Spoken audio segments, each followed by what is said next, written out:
bagi pengalaman aja gitu.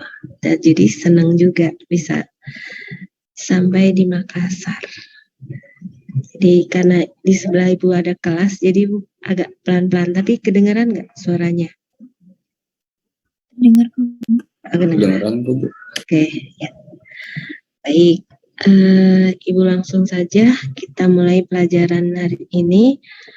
Untuk IPA 5 itu terakhir adalah, sebenarnya IPA 5 sih udah pernah saya sampaikan tentang bentuk molekul ya.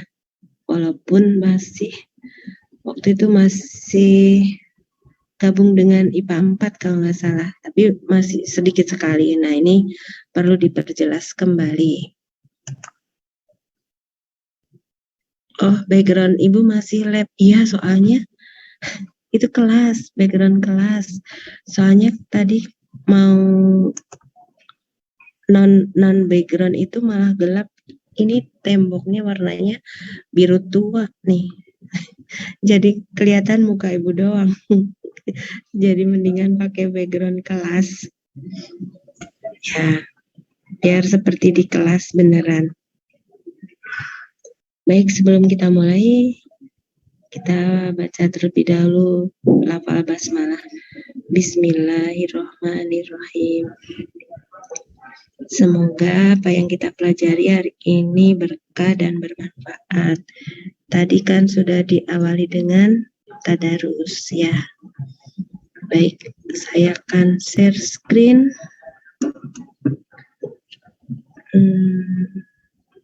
Oh iya.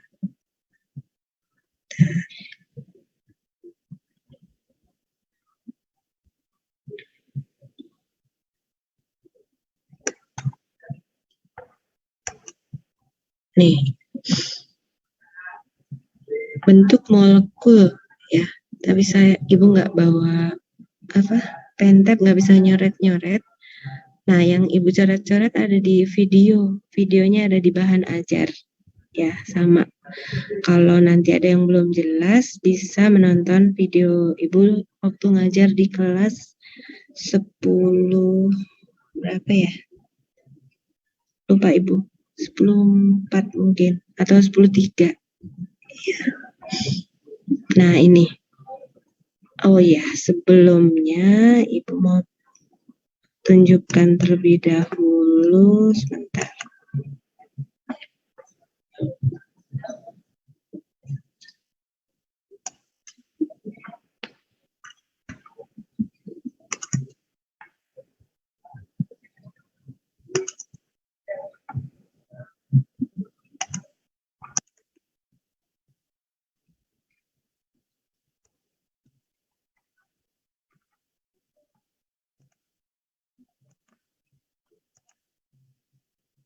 Ini ya. Jadi yang kita pelajari pada bab ikatan kimia itu ada 3 sesi. Yang pertama, ini yang sudah kita pelajari, struktur Lewis, ikatan ion, ikatan kovalen, polarisasi ikatan kovalen, yang ada kovalen polar, non polar, yang ini. Bentar, saya tunjukkan.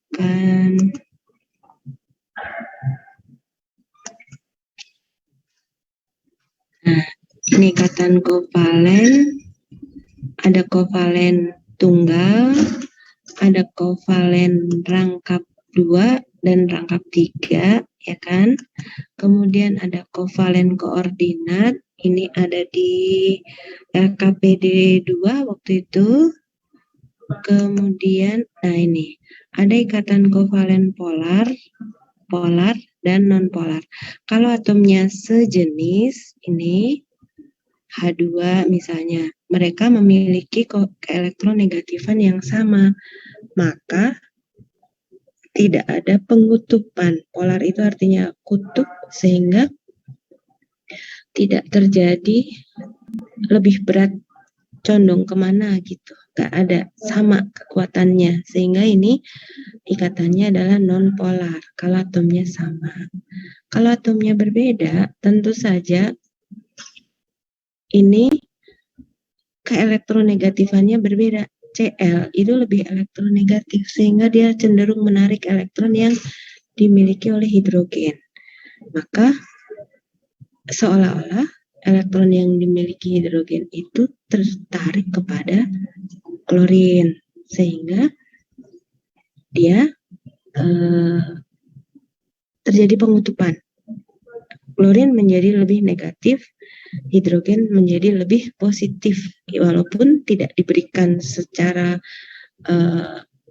total seperti pada ikatan ionik ya, tapi ini hanya dipakai bersama, hanya saja gandengannya itu yang satu lebih kuat nariknya gitu. Ibaratnya ini orangnya gede tangannya ya, jadi pas gandengan itu yang satunya tuh kayak cuma nempel aja tapi udah bisa jalan gitu. Itu H dan Cl itu berarti ikatan kovalen polar. H dengan H non polar. Kalau I2 misalnya atau N2 berarti apa? Polar atau non polar? Non polar. Ya, begitu cara membedakan ikatan kovalen polar atau non polar kalau hanya terdiri dari dua jenis atom. Nah, kalau atomnya lebih dari dua, maka itu harus ditentukan dengan yang namanya bentuk molekul. Bentuk molekulnya itu simetris atau tidak simetris. Kalau simetris, artinya kekuatan nariknya itu sama, jadi tidak ada pengutupan ke salah satunya, maka itu menjadi non-polar. Nah, nanti kita lihat slide yang tadi, yang dari modul. Nah, ini saya hanya mereview saja tentang materi kita, ya. Jadi kita sudah di sini sudah polarisasi ikatan kovalen, kovalen koordinat sudah kan ya? Masih ingat nggak kovalen koordinat?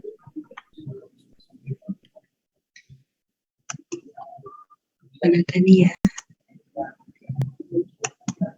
Nih, kovalen koordinat adalah ikatan kovalen di mana pasangan elektron yang dipakai bersama hanya berasal dari salah satu atom saja. Contoh, NH3, N nomor atomnya 7, dia ada di golongan 5A, maka elektron valensinya 5. Yang 3 dipakai buat mengikat H.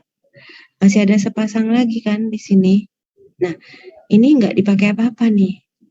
Artinya sebetulnya N ini masih bisa berikatan dengan atom lain karena dia punya sepasang elektron bebas. Maka kalau ada atom mau berikatan dengan N, ini udah punya gandengannya gitu. Tersedia gandengan. Nah, akhirnya H ini mau gabung di sini tidak perlu menyumbang elektron. Terus kemana elektronnya H? Dilepas saja, maka dia menjadi H+. Dia H+, kemudian berikatan dengan N tanpa menyumbang elektron. Nah, itu namanya ikatan kovalen koordinat. Nih, seperti ini. Bisa saja tidak selalu dengan H yang harus melepas elektron. Misalnya pada senyawa H2SO4. Nah, itu di dalamnya ada ikatan kovalen koordinatnya. Dibuat aja struktur Lewisnya supaya menjadi oktet, maka dia nanti akan ketemu ada ada lebih dari satu ya yang membentuk ikatan kovalen koordinat. Gitu. Nanti bisa dicoba membuatnya, digambar. Nah, sampai di sini ada pertanyaan tentang ikatan kovalen koordinat?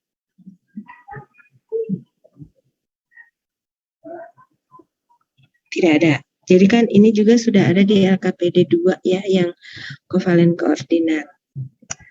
Oke, saya kembali ke sini. Jadi, yang kita pelajari pada yang ada di sini ini adalah sesi 1. Yang belum saya jelaskan mungkin ikatan logam ya. Udah belum? Belum kayaknya. Belum ya? Belum kan? Ya memang ada di video sih ya. Nah, jadi sesi 1 itu tentang ini. Kemudian sesi keduanya adalah bentuk geometri molekul nanti yang kita pelajari hari ini. Kemudian ada satu lagi yaitu gaya antar molekul. Nah, kalau ketiganya itu sudah saya sampaikan, berarti udah tuntas semuanya satu bab ini. Maka kita kemudian ulangan. Nah, tapi memang waktunya juga emang udah mau habis ya semester ini.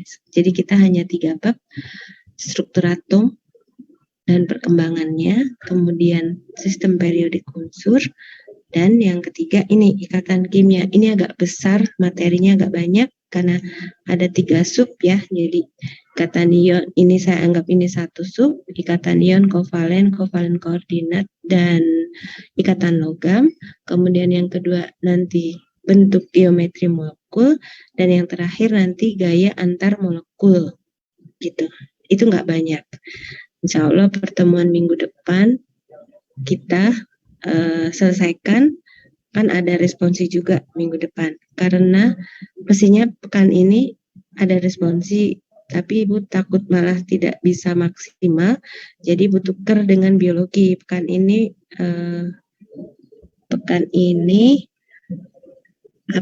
responsinya biologi. Kita nanti pekan depan, jadi berurutan kimia terus kimia lagi. Begitu. Oke, yang belum saya jelaskan mungkin ikatan logam. Ya, benar. Ikatan logam udah belum? Udah tahu ikatan logam itu apa?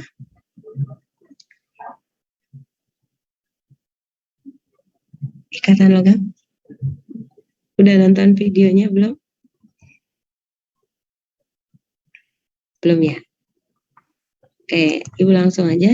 Hanya satu slide ikatan logam, yaitu interaksi antara ion positif dari logam itu kan cenderung untuk melepas elektron. Misalnya Na konfigurasinya 281, kita pakai konfigurasi elektron kulit. Maka satu elektron yang dimiliki natrium itu cenderung untuk dilepas. Kemudian Na itu membentuk ion positif. Nah, ion positif dari Na itu elektronnya tadi tidak diberikan kepada atom lain. Ini dalam sebuah logam sendiri. Jadi tidak bergabung dengan atom lain. Maka elektronnya itu ada di sini, di sekitar ion positif-positif ini. Kalau elektron yang dilepaskan lebih dari 1, maka berarti dia ada ya di sekitarnya ini banyak elektronnya. Seperti Al. Satu ion Al, ion 3+ ya memang, ion 3+ Al, elektronnya ada 3 di sekitarnya. Terus elektron-elektron ini cenderung bisa bergerak bebas di sini, di sekitar ion positifnya. Dan banyak, ya kan, kalau ionnya, ya akan, kalau dia melepas elektron yang lebih banyak, lebih dari 1, otomatis ini elektronnya akan banyak. Efeknya apa kalau elektronnya itu lebih banyak? Logam itu menjadi lebih keras dibanding yang melepas elektronnya sedikit. Misalnya Na itu hanya melepas 1 elektron, maka logam Na itu lunak, bahkan bisa diiris dengan pisau. Tapi coba kalau aluminium keras, dia melepas 3 elektron. Besi lebih keras lagi karena elektron valensi besi itu kan banyak ya. Dia golongan 8A. Itu 8B ya. Jadi banyak elektron valensinya, maka itu menjadi lebih keras. Nih, berdasarkan penelitiannya dihubungkan seperti itu. Nah, apa efeknya? Ada elektron-elektron yang bergerak bebas di sekitar ion-ion ini, maka efek dari interaksi ion positif dengan elektron dari logam itu sendiri mengakibatkan logam-logam itu bersifat konduktor dan penghantar panas, ya, penghantar panas dan listrik yang baik. Semua logam, tapi ada yang lebih baik dipakai untuk penghantar listrik, maka dipilihlah logam tembaga karena dia agak lunak, kayak lentur tapi kuat, tidak mudah patah, ya. Daya hantar listriknya bagus. Itu tembaga. Pernah lihat logam tembaga kan? Yang ada di dalam isi kabel. Kabel itu kalau terkelupas tuh, nah itu nyetrum. Karena dia logam tembaga itu sedang menghantarkan listrik. Maka harus dilapisi dengan isolator. Isolatornya adalah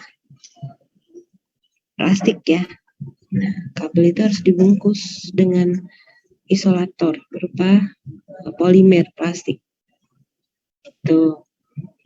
Nah, selain sifatnya sebagai penghantar panas dan listrik, logam-logam itu bisa ditempa, nih dipukul nih, dipukul nggak hancur, nggak ambiar. Tahu ambiar nggak? Ambiar itu berantakan, ya.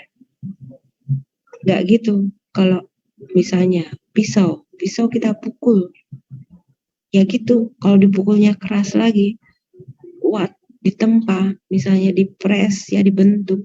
Nah, jadilah dia bentuk yang bermacam-macam. Ada, kalau zaman dulu ada keris, ada pedang, ya, ada ya senjata tajam, ya. Jadi itu bisa dibentuk itu logam-logam.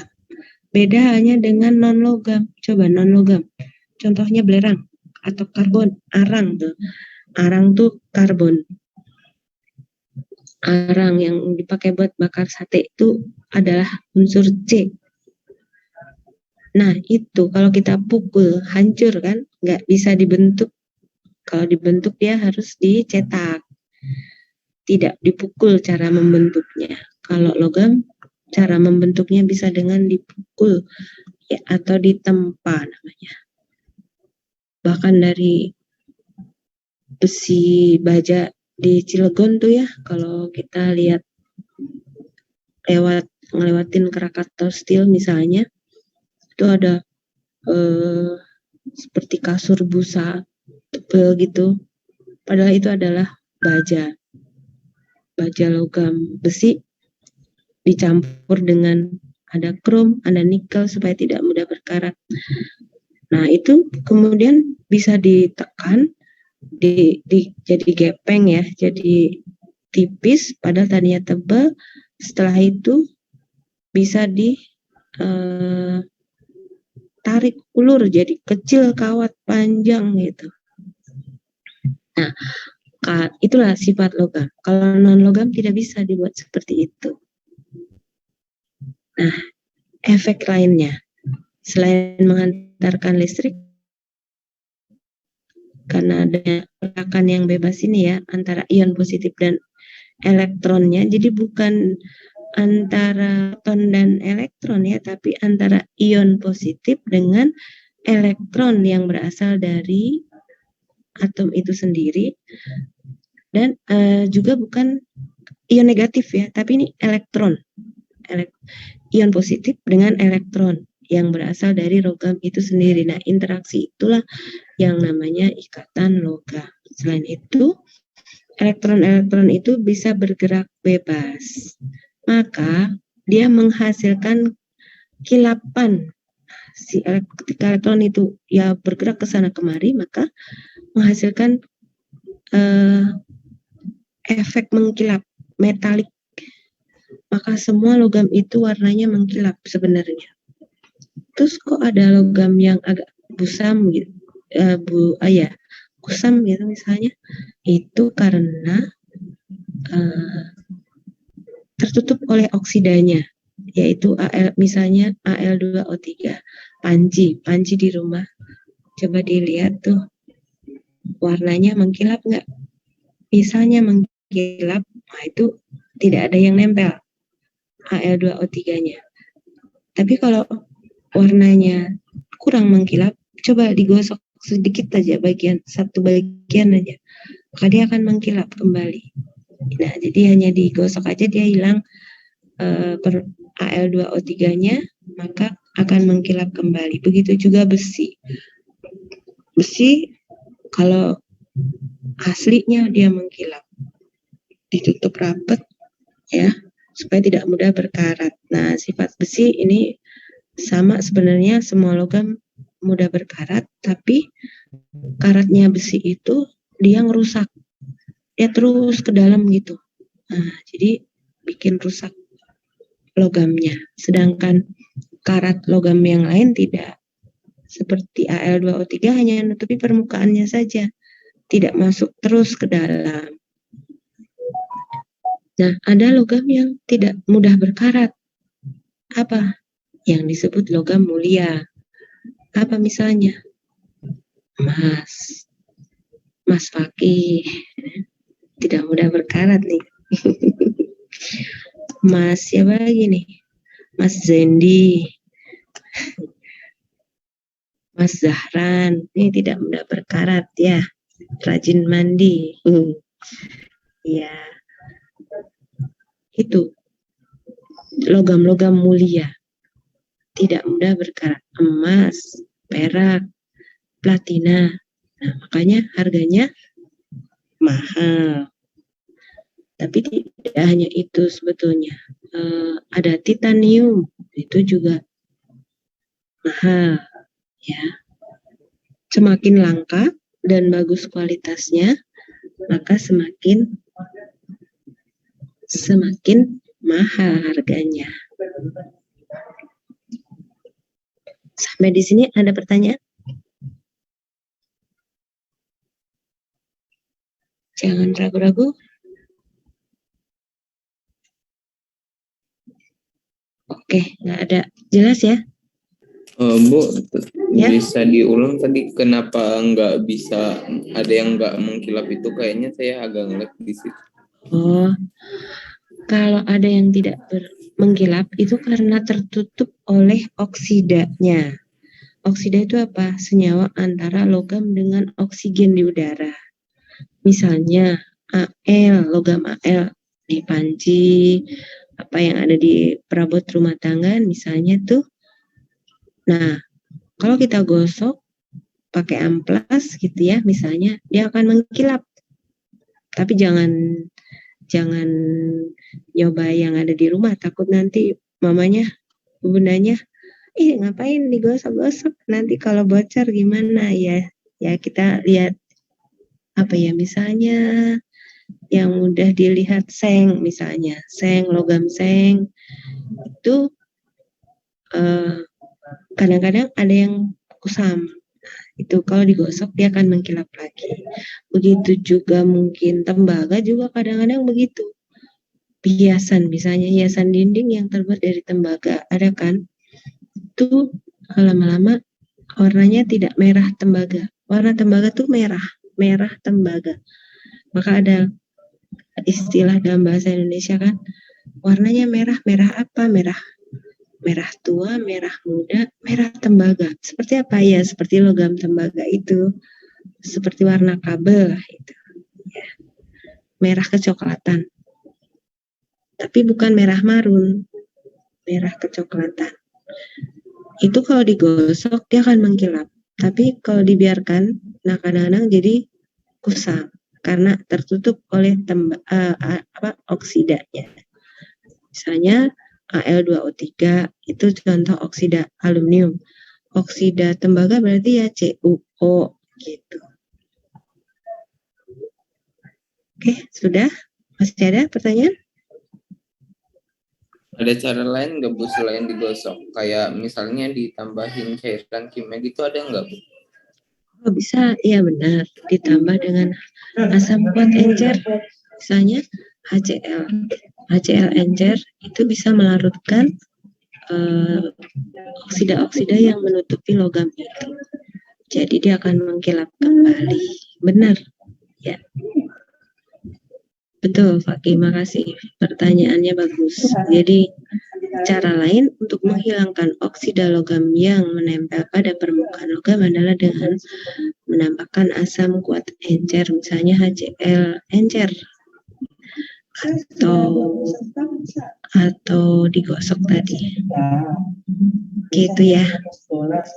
Oke, ini sudah untuk sesi 1 lengkap. Insya Allah nggak ada yang tertinggal menjelaskannya. Ini ada 2 yang nggak hadir ya.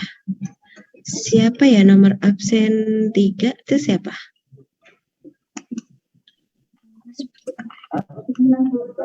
Nomor absen. Oh, Almas sama nomor absen 18 ya. 18. Kalau Yunda 19 ya Yunda. Berarti nomor absen 18 siapa?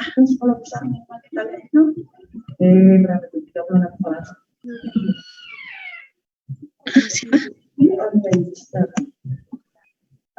Siapa? Ada halangan mungkin ya? Ya udah, kita lanjutkan dengan bentuk geometri molekul ya. Di video yang Ibu tayangkan sudah ada, yang Ibu share di bahan ajar. Sekarang Ibu mau tunjukkan terlebih dahulu. Ini kelihatan warna hitam ini? Lihat Bu. Lihat Bu. Ya, ini adalah aplikasi Gmol. Ini untuk menunjukkan bentuk molekul. Ibu mau menunjukkan, salah.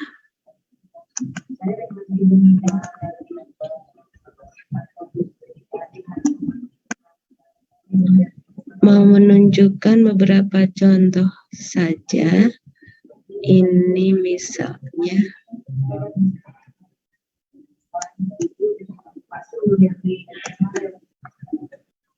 SF6. Nah, ini bentuknya kayak gini bisa. Nah, S-nya ini warna kuning kan, belerang ya. Digambarkan dengan ini atom pusatnya S. Dia mengikat 6 buah fluorin. Bentuknya kayak gini. Nih. Ini yang 4, ini ada di mendatar. Kemudian ini ada yang ke atas dan ke bawah. Kalau saya geser ini, nah berarti dia kalau membentuk bidang itu segi 4 ini, kemudian membentuk piramid ke atas dan piramid ke bawah. Ke bawah nih. Nah, bentuk ini namanya adalah oktahedral. Nanti kita lihat di tabel. Ini biar kebayang dulu. Ini apa sih ya bentuk molekul? Jadi SF6 tuh kalau dilihat dengan apa ya namanya alat ya, spektrofotometer antara lain alat yang bisa untuk mendeteksi. Ini bentuknya kayak gini. Nah, apa namanya? Senyawa-senyawa dasar ini untuk menjelaskan bentuk molekulnya ini dinamakan dengan dijelaskan menggunakan teori. Ada 2 buah teori yang dipakai untuk menjelaskan. Jadi gini, faktanya sudah ada ini. Kemudian orang membuat teorinya. Teorinya adalah 2. Teori tolakan pasangan elektron bebas, nanti saya jelaskan. Dan satu lagi teori hibridisasi.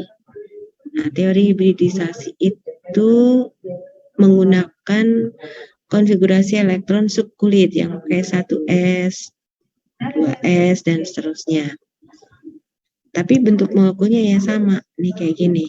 Maksudnya bentuk molekul ini adalah fakta, kemudian orang berusaha menggunakan teorinya untuk menjelaskan mengapa bentuk molekulnya seperti ini gitu.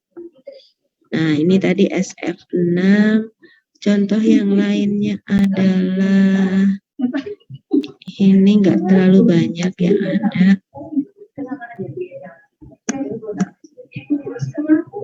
Misalnya SF4. Nih, SF4 itu S punya 6 elektron valensi. Golongan 6 kan? Tapi hanya mengikat 4 buah F. Ini. Berarti masih ada 1 pasang elektron bebas di sini. Maka, karena ada sepasang elektron bebas, maka geometri Molekülnya ini menjadi tidak simetris. Di sini ada, ini saya belum ahli nih mengeluarkan pasangan elektron bebasnya di sini. Sebetulnya bisa dimainkan ini cimolnya. Nah, jadi dia seperti jungkat-jungkit itu, mainan jungkat-jungkit nih, kebayang nih.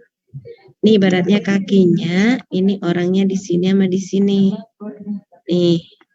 Jadi jungkat-jungkit. Bentuk molekülnya bidang 4 atau sisau atau disebut jungkat-jungkit atau bidang 4 atau ada yang nyebut tetrahedral terdistorsi. Nah, karena tidak simetris, maka ini menjadi bentuk molekülnya menjadi polar. Sedangkan yang tadi SF6 ini S punya 6 elektron valensi dan semuanya mengikat F walaupun ini tidak oktet ya, tapi ini semuanya diikat. Maka yang seperti ini namanya simetris, karena atom ini ibaratnya kalau dalam fisika resultan gayanya 0. Ini narik semua elektronnya itu sama kuat kan, atau disebut momen dipolnya 0, sehingga ini simetris, maka ini non polar. Jadi semua yang bentuk molekülnya simetris itu kepolarannya adalah non polar. Ibu pernah menyampaikan untuk apa sih menentukan kepolaran itu. Jadi kalau kita melarutkan suatu zat yang bersifat polar ke dalam pelarut polar, maka itu bisa nyampur dengan baik. Misalnya HCl polar ke dalam H2O, H2O itu juga polar, maka nyampur, larut dengan mudah. Tapi kalau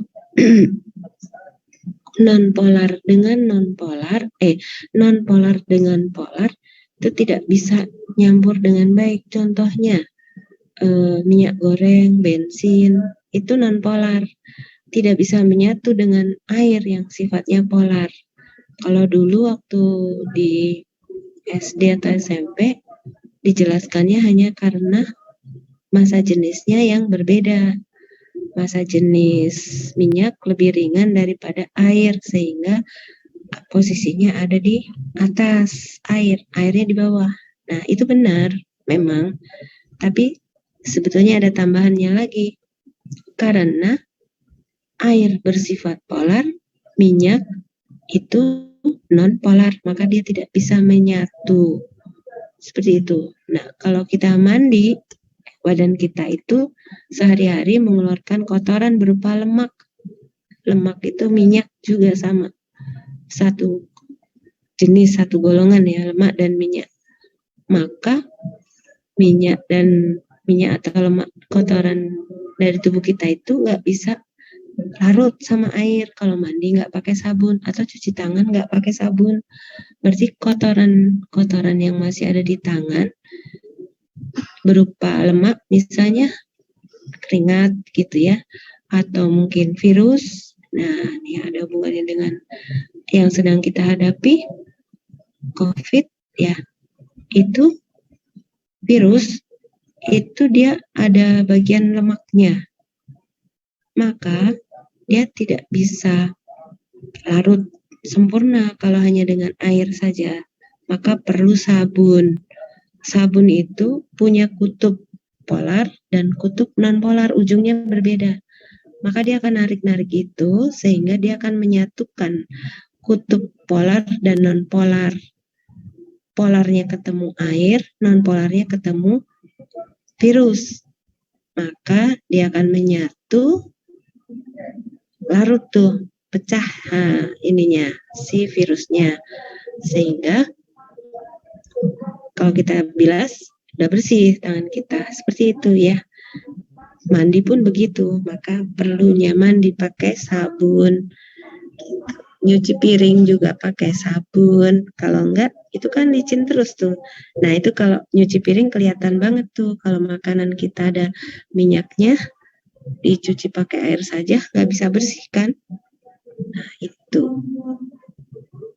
ya, polar dan non polar tuh salah satu contoh dalam kehidupan sehari-hari seperti itu. Nah, ini kembali ke bentuk molekul SF6, ini adalah oktahedral, ini membentuk 8 bidang, ini segi 4 ke atas, ini ada 4 segitiga masing-masing bidangnya, segi 4 piramid ke atas, segi 4 piramid ke bawah, namanya oktahedral. Nah, ini saya stop share dulu yang ini. Saya kembali ke bentuk molekul. Udah kebayang ya, jadi bentuk molekul tuh seperti apa maksudnya. Nah, ini. Kalau pasangan elektron totalnya itu 2, yang dipakai ikatan itu 2, maka atom pusatnya itu memiliki 2 elektron valensi. Jadi ini Be contohnya punya 2 elektron valensi, satu mengikat Cl, satu lagi mengikat Cl, Cl-nya menjadi oktet, Be-nya tidak oktet. Dia hanya punya 2 ditambah 2 dari Cl ini. Maka hanya 4, ini non-oktet nih, contoh molekul non-oktet. Tuna ya, kurang dari oktet. Nah, ini tidak ada pasangan elektron bebas di sekitar Be ini. Semuanya dipakai berikatan dengan Cl. Maka ini simetris kayak gini. Maka BeCl2 boleh dicoret-coret modulnya. Karena Ibu nggak bawa pen tab, silakan dicoret modulnya, tambahkan. Maka BeCl2 adalah non-polar. Simetris bentuknya. Sama kekuatan menariknya. Berikutnya BCl3 yang dipakai berikatan 3, pasangan elektron bebasnya nggak ada, kosong. Nah, semuanya ditarik sama kuat, bentuknya segitiga planar. Planar itu datar, trigonal itu nama lain untuk segitiga, jadi namanya bisa banyak, segitiga datar atau trigonal planar. Contohnya BCl3. Oh ya, Be dan B itu kan di golongan alkali dan golongan alkali tanah dan golongan aluminium. Tapi ini kok ikatannya kovalen? Ya, karena dia bukan, jadi gini, dia logam tapi sifat logamnya lemah, maka disebut semi logam. Jadi dia ikatannya membentuk ikatan kovalen seperti halnya non logam. Gitu. Jadi ada ikatan ionnya tapi sedikit skalanya, lebih banyak kovalennya. Maka dia digolongkan ke dalam bentuk dalam ikatan kovalen. Jadi digunakan bersama elektronnya, tidak dilepas. Ini ya khusus Be dan B. Berilium dan boron. Berikutnya 4 pasangan elektron ikat dan 0 pasangan elektron bebas. Namanya tetrahedral. Ini sayangnya di Gmolnya tadi saya nyari nggak ada. Nih kalian bayangkan aja. Ini 3 dimensi juga seperti SF6. Ini atom pusatnya. Ini yang ke belakang. Ini ke samping. Ini ke depan kita. Ini ke atas. Ini kalau diputar ya gini aja sama nih bentuknya. Ini sudutnya sama besar. 109 derajat. Jadi simetris benar. Maka ini juga non-polar. Ini tetrahedral. Non-polar. Di CH4. Jadi, kalau begitu bisa kita simpulkan sementara sebenarnya. Kalau yang tidak memiliki, kalau Tapi jangan dibalik kesimpulannya ya. Untuk yang pasangan elektron bebasnya 0, kita lihat di sini tadi 2, 0, 3, 0, PEB-nya 0, kemudian nih 5, PCl 5 misalnya ini 0 juga, ini simetris juga. Karena semuanya diikat oleh atom yang sama. Ini juga non-polar. Tapi jangan dibalik kesimpulannya. Berarti kalau PEB-nya ada, berarti polar. Enggak gitu. Kesimpulan jangan dibalik. Jadi, kalau tidak ada PEB-nya, pasti non-polar, betul. Tapi kalau ada, masih ada kemungkinan non-polar juga ya, Bu? Benar. Nah, kita lihat contohnya ya. Jadi, kalau yang 0 PEB-nya ini memang benar sudah pasti dia non-polar karena simetris. Nah, sekarang kita lihat. Ini jumlahnya 4. Ya. Ini tadi 4 kan, 4 dipakai berikatan semuanya, berarti si atom pusat ini memiliki elektron valensi 4. Contohnya CH4. Apalagi boleh SiH4 kan dia segolongan kan dengan karbon Si. Nah, tapi hanya yang logam yang non logam atau semi logam ya. Si jadi karbon Si Ge. Di bawahnya Ge kan Sn timah dan timbal. Nah, itu logam. Itu ikatannya kovalen. Ikatannya ion. Yang logam non logam kan ikatannya ionik. Oke, sekarang ini 40 tadi contohnya CH4, sekarang 3 dipakai berikatan, satunya bebas. Kalau begitu, atom pusatnya memiliki elektron valensi berapa? 3 dipakai berikatan, sepasang tidak berikatan.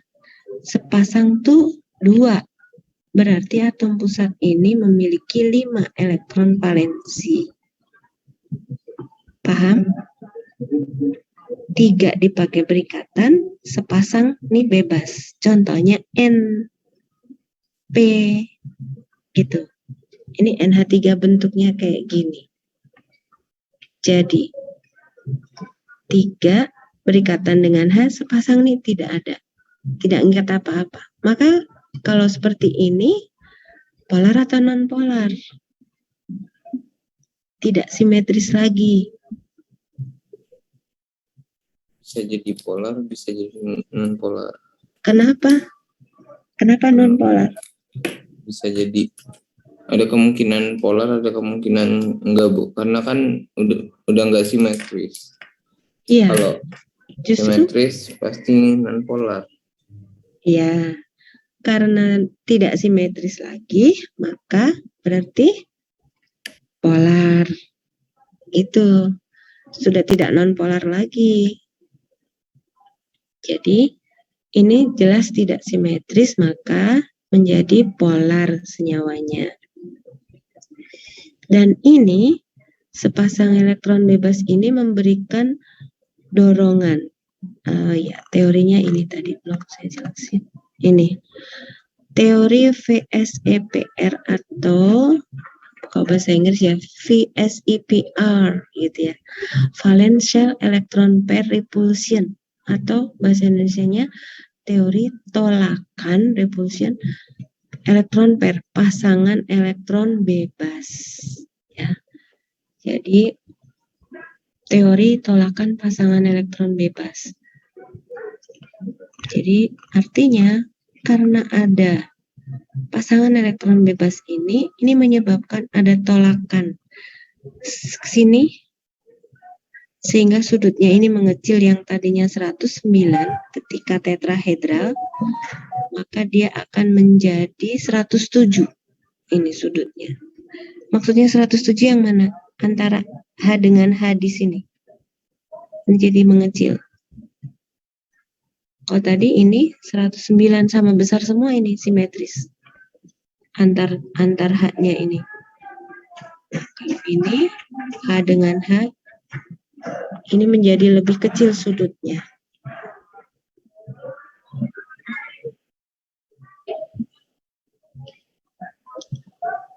Ini NH3 contohnya. Jadi polar. Sekarang yang berikatan 2, yang bebas 2. Yang berikatan 2, bebasnya 2. Berarti atom pusatnya memiliki elektron valensi berapa? 2 diikat, 1 berarti, terus 2 pasang elektron bebas. 2 pasang itu kan berarti 4 elektron. Nah, berarti si yang merah ini, atom pusat ini memiliki 6 elektron valensi. Betul? 6? Ya, bagaimana ngitungnya? Ini 2 pasang, berarti 4. Ini 1 diikat oleh H, ini 1 lagi diikat oleh H, maka jumlahnya 6. Nah, kalau elektron valensinya 6 itu berarti dia adalah contohnya O. Boleh nggak selain O? Ya, yang segolongan dengan O siapa? Misalnya S, maka bisa contohnya H2S gitu. H2S sama, bentuknya akan sama dengan H2O. Bentuknya apa? Ini bentuk dasarnya masih sama. Oh, alhamdulillah ini masuk si siapa tadi? Nomor 3 dan nomor 18 ya, hadir.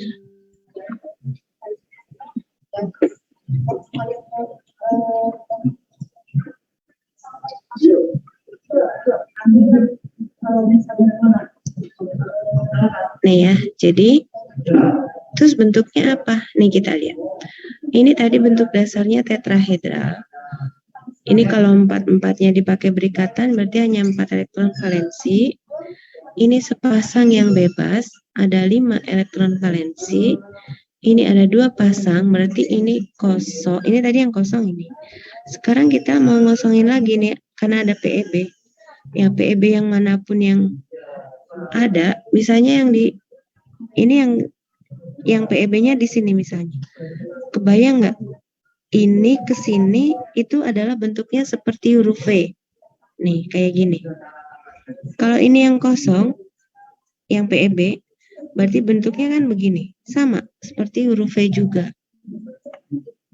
Ya, jadi akan sama hasilnya ketika salah satu dikosongkan lagi. Ini tidak ada ikatannya. Jadi adanya, makanya H2O bukan lurus. Karena bentuk dasarnya tadinya adalah ini, tetrahedral. Begitu 2 buah menjadi PEB, yang ini atau ini, itu bukan kemudian menjadi lurus. Tapi menjadi bengkok atau disebut bends. Bends, bengkok atau planar V. Planar V. Jadi namanya banyak. Planar V, bengkok, atau bends. Itu H2O. Kalau ini tadi trigonal piramid. Trigonal itu segitiga, dasarnya segitiga, membentuk piramid. Nah, ini NH3. NH3 contoh lainnya apa? Bisa PCl5, PCl3. Oh iya, Almas nggak apa-apa. Yang penting bisa gabung, alhamdulillah ya. Ini ada di video kok ya. Iya, Siti juga nggak apa-apa. Nanti kalau Siti Zahra, kalau ada yang ketinggalan bisa lihat di videonya ya. Ada di bahan ajar. Nah, ini kita bisa zoom, mudah-mudahan menjadi lebih jelas gitu. Kalau ada yang belum jelas nanti ditanyakan. Oke, sampai di sini sampai 4 PE. Di sini 4 PE. PE itu total PEI sama dengan PET ya, sama aja. PEI atau PET ditambah PEB itu PE, pasangan elektron total. Nah, ada teorinya tuh yang menuliskan seperti ini. Saya tulis di mana ya? Sini. AX2. Nah, ini tuh maksudnya atom pusatnya A, misalnya ini BE, ini yang diikat Cl. Nah, ada juga yang yang 3 tadi, berarti AX3 itu. Kalau baca buku-buku ada yang dituliskan seperti ini. Ada juga AX4, itu berarti tadi yang mana? Yang ini, CH4 nih, AX4. Nah, berarti kalau yang NH3 seperti apa nulisnya? Kan dia hanya mengikat 3 buah ya. AX3 terus sepasang elektron bebas. Nah, seperti ini. AX3, ini rumus umum untuk yang ini 31. Jadi ini sebenarnya adalah rumus umum. Kemudian ada lagi AX2 E2. Nah, ini tadi contoh H2O tadi.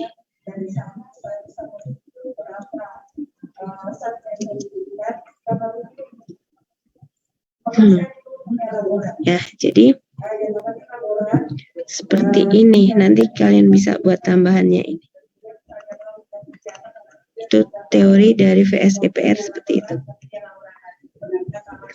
Nah, ini udah 4 ya.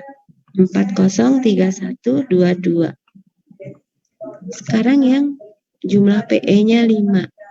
50 tadi sudah. Jelas ini non-polar. Oh iya, tadi belum. Ini jadi polar NH3. H2O juga polar, tidak simetris lagi. Karena ini tadi, tolakan pasangan elektron bebas ini menyebabkan pengutupan dan sudutnya ini berubah menjadi lebih kecil lagi. Kalau ini tadi 109, ini 107, ini 104. Nah, pasangan elektron bebas ini menyebabkan tolakan menjadi lebih besar lagi. Jadi sudutnya ini antara H dengan H itu menjadi lebih kecil. Gitu. Sekarang ini 50 PCl5 ini semuanya diikat berarti non polar. Ini bentuknya trigona bipiramida. Mirip dengan oktahedral ini tadi. Ini oktahedral yang tadi saya contohkan SF6 di Gmol. Ini bedanya apa? Bedanya yang ini segi 4, yang ini segitiga tengahnya. Maka disebut trigonal bipiramida. Contohnya PCl5. Berarti atom pusatnya memiliki 5 elektron valensi. Bisa yang lain enggak? Di bawahnya P apa? N, P, kemudian AS. Bisa. Selama dia non logam atau semi logam. Nah, sekarang 4 yang berikatan, 1 yang bebas. Berarti atom pusatnya memiliki berapa elektron valensi? 4 tambah sepasang. Nah, ini berarti ininya kalau saya tuliskan dalam bentuk rumus umum, berarti A X4 E. Gitu. 4 yang berikatan, sepasang bebas. Maka atom pusatnya memiliki elektron valensi 6. Maka contohnya adalah SF4. Itu tadi yang saya contohkan gambarnya, bentuknya tetrahedral terdistorsi atau jungkat-jungkit atau sisau atau hanya disebut bidang 4. Di beberapa literatur hanya disebut bidang 4. Nah, ini polar atau non-polar?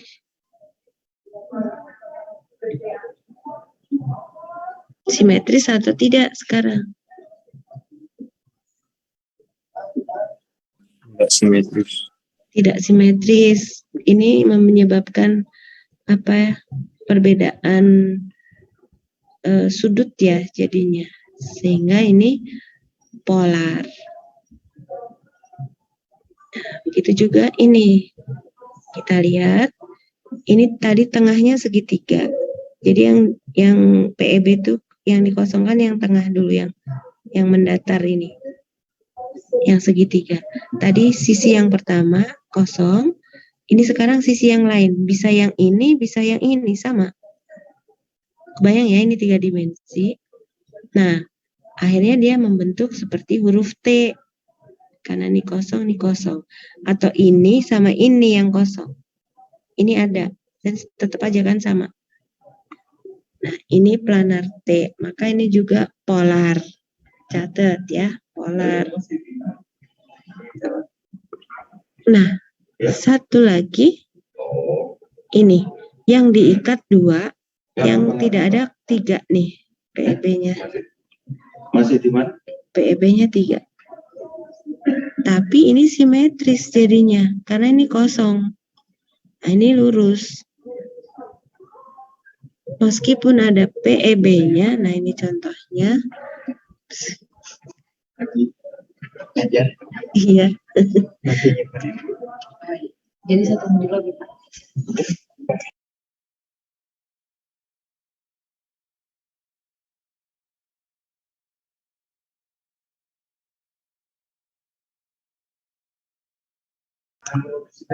Nah, jadi walaupun ini ada PEB-nya, maka ini tetap menjadi non polar, tetap simetris. Ini salah satu contoh ada PEB-nya tapi non polar. Maka tadi saya pesan banget, jadi kesimpulannya jangan dibalik ya. Kalau ada PEB pasti polar, bukan. Ada yang ada PEB-nya tapi non polar. Ini contohnya. Nggak banyak sih ya, jadi hanya 2 nih nanti. Nih. Terus, jadi ini contohnya apa? Kita lihat. Yang diikat 2, PEB-nya 3. Berarti 2 ditambah 3 pasang. 3 pasang itu kan 6. Berarti atom pusatnya memiliki 8 elektron valensi. Contohnya berarti golongan 8 atom pusatnya, yaitu xenon, XeF2. Gitu. Boleh nggak XeCl2? Boleh. Tapi biasanya memang senyawanya adalah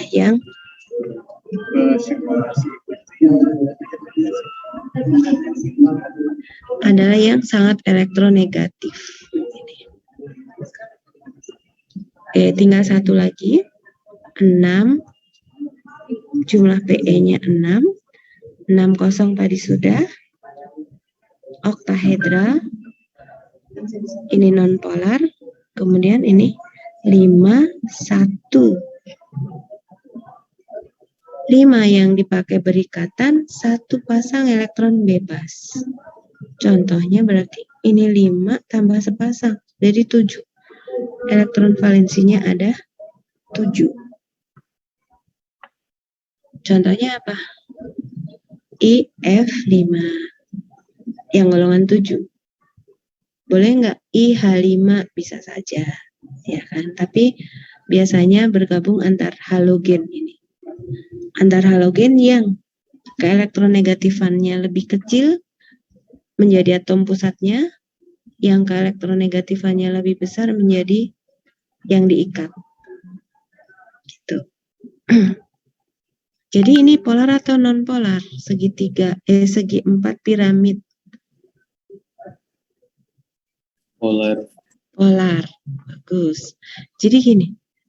Ini tadi oktahedra, kemudian ada 1 PEB di sini. Boleh di sini, boleh di sini. Akhirnya akan sama. Ini kalau saya putar gini, akan sama bentuknya segi 4 piramid. Kalau yang saya kosongkan ini tutup nih ya, saya tutup. Nah, yang ada segi 4 piramid ke atas ini kan. Kalau saya kosongkan yang ini, tutup ini menjadi segi 4, ini yang ke atasnya. Gitu, seakan sama saja. Oh. Jadi 5, 1, ini polar. Sekarang tinggal satu lagi. Kalau ada 2 yang kosong. Nah, untuk 6 elektron, untuk 6 PE ini pengosongannya adalah yang berhadapan. Sehingga hasil akhirnya ini. Segi 4 planar. Maka atom pusatnya juga memiliki 8 elektron valensi. Ini jadi segi 4 saja ini. Ini kosong, jadi tinggal ini. Kalau tadi ngosonginnya yang bawah dan yang atas, maka kelihatan nih. Saya contohkan lagi nanti dengan jimolnya. Jadi kalau seperti ini tadi polar, ini yang 42, ini jadi tidak jadi simetris ini walaupun ada PEB-nya. Maka ini non polar. Jadi ada 2 kelompok yang memiliki PEB tapi non polar, yaitu ini. Saya tuliskan rumus umumnya AX4 E2. Kemana nih tadi?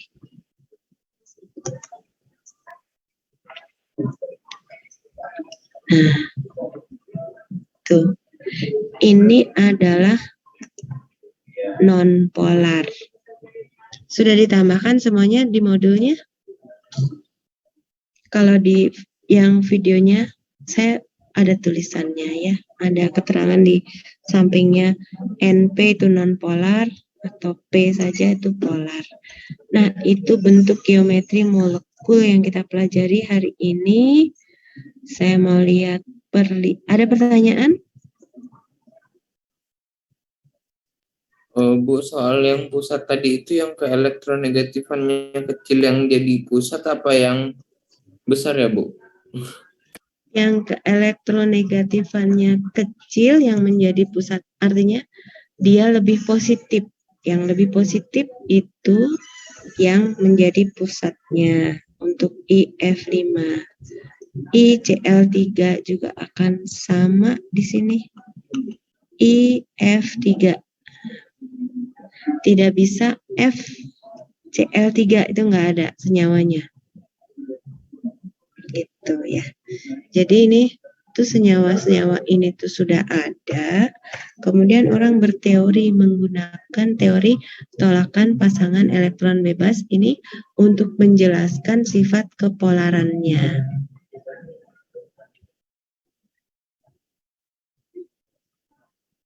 Gitu. Oke, Bu, terima kasih. Iya, sama-sama. Ada lagi nggak yang mau ditanyakan? Ini coba saya lihatkan lagi jimolnya.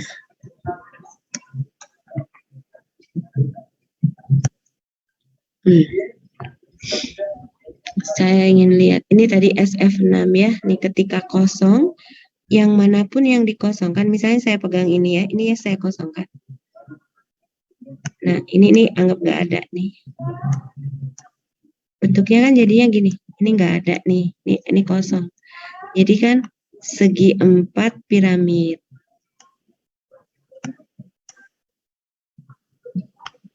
Itu. Yang manapun akan sama. Nah, kalau dikosongkan dua-duanya kan berarti yang ini sama ini. Ya. Maka hasil akhirnya tinggal segi 4 planar atau square atau bujur sangkar nama lainnya. Gitu. Bujur sangkar atau square atau segi 4 planar. Nama lainnya perlu diketahui juga, nanti biar nggak bingung. Saya ingin menunjukkan lagi H2O. Nih, bentuknya seperti ini. Planar V. Karena asalnya adalah dia ada di atas dan ada lagi yang ke sana. Ya, jadi yang kosong 2, sini sama di sini. Kalau PCl3 ini sama dengan NH3, bentuknya kayak gini. Nah, asalnya kan tadinya CH4 nih contohnya. Tetrahedral tuh ada lagi kesininya 1. Nah, ini kosong sekarang, maka jadi seperti ini. Oke, gimana ya? Nah, segi 3 piramid.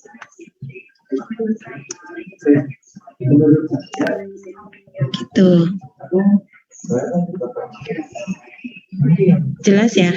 Semoga ini bisa membantu membayangkan. Ya, ini XEF4 yang tadi jadi datar nih. Ya, karena yang ininya kosong, ini kosong. Tuh. Apa lagi? SF4 sudah tadi.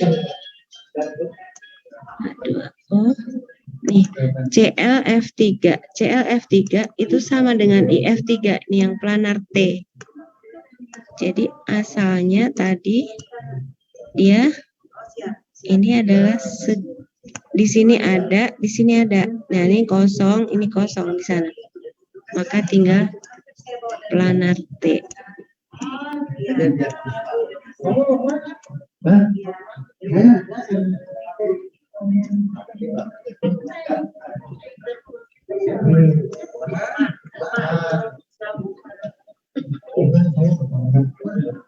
Ya, udah.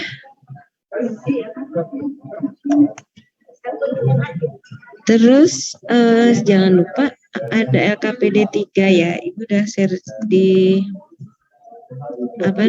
di bahan ajar.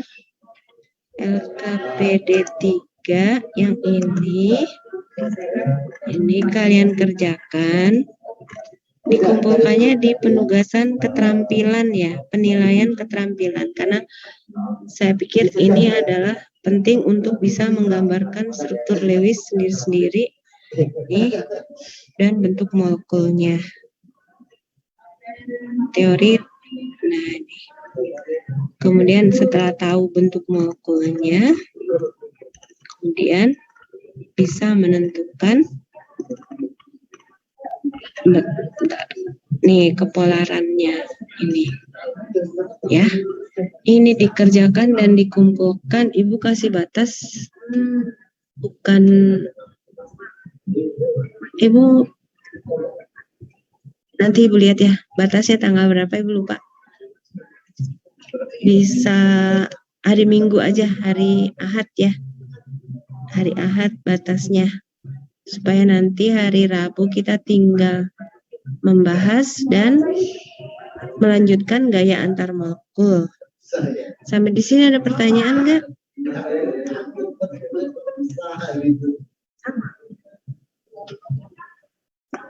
Nggak ada. Jelas ya? Mudah-mudahan jelas.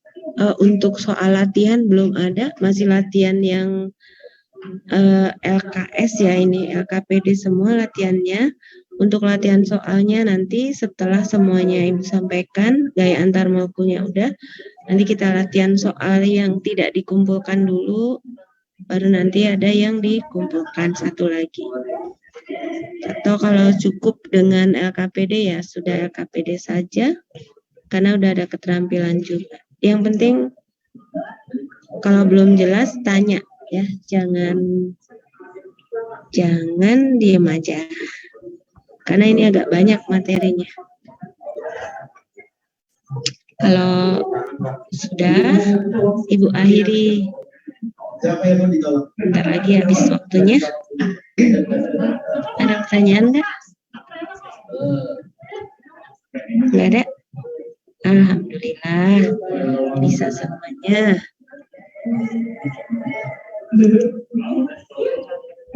Kalau begitu saya akhiri, kita akhiri dengan baca hamdalah bersama.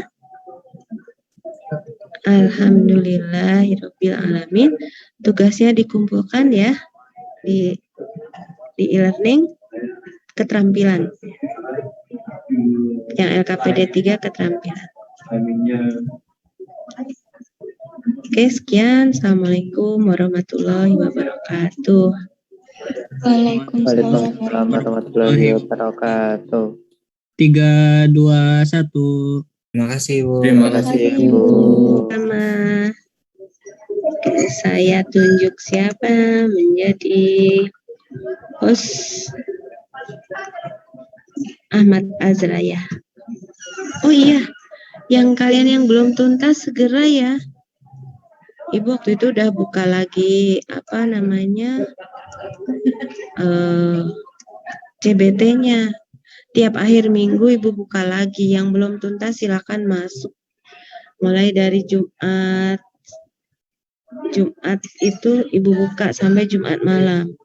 Atau Sabtu saya perpanjang lagi. Itu yang di bawah 70 kerjain lagi. Ulang ya. Yang udah 70 wabri Ibu akhir minggu gitu, hari Sabtu atau hari Minggu remet boleh sampai 80 nilainya pokoknya. Ya. Oke. Assalamualaikum warahmatullahi wabarakatuh. Waalaikumsalam. Waalaikumsalam warahmatullahi wabarakatuh. Ibu live ya. Iya, Bu. Yuk.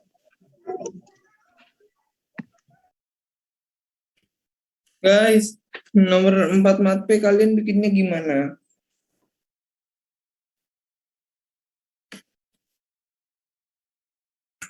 Yang mana? PG apa ini? Esai? Esai. Esai lu tinggal ini aja. Tinggal masukin aja fungsinya. X-nya apa? Gimana bikin? Lu bikin tabel. Nah, habis itu X-nya lu ganti angkanya dari -1, -2, -1, 0, 1, 2, 3. Masukin ke fungsinya. Gambar dah, udah. Wow, kayaknya susah. Masalahnya kalau digambar di sini tuh takut nggak rapi, tau gak sih? Ya, udah sebisanya. Lebih enak kalau boleh di milimeter block. Kalau aku pakai itu ku gunting nanti malah salah lagi. Capek.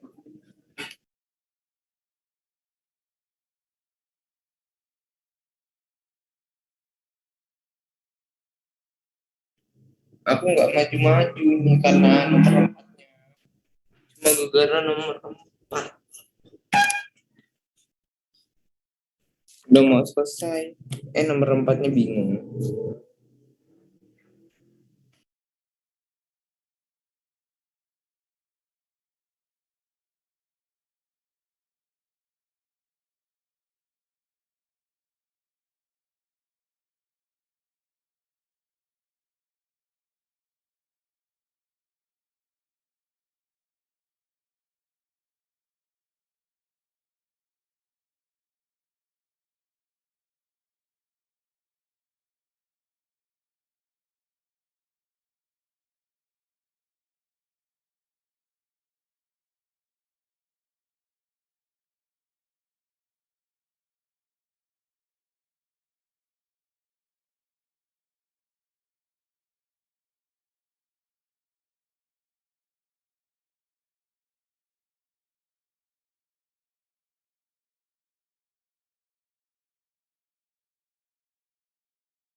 Bu Indo ngapain?